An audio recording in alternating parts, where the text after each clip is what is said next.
ভারতবর্ষের প্রথম ধান গবেষণাগার কেন্দ্র কোনটি? কোথায় গড়ে উঠেছিল জানেন? ভারতের প্রথম ধান গবেষণাগার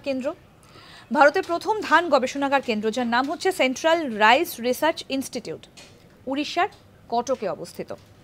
এটি Indian council of agriculture research অর্থাৎ ICAR এর অধীনস্থ।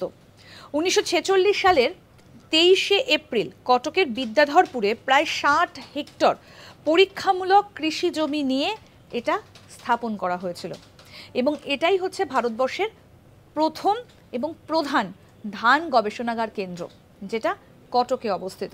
এই মুহূর্তে দাঁড়িয়ে নানা রকম গবেষণা চলছে। আমরা দেখতে পাই যে সারা বছরই নানা জাতের ধান চাষ হয়ে থাকে এবং বিভিন্ন ধরনের ধান চাষ হয়। শীতকালে একরকম, গরমকালে একরকম, আবার যখন বৃষ্টি হয় না, শুখা জমি সেখানে আবার আরেক রকমের ধান চাষ হয়ে থাকে।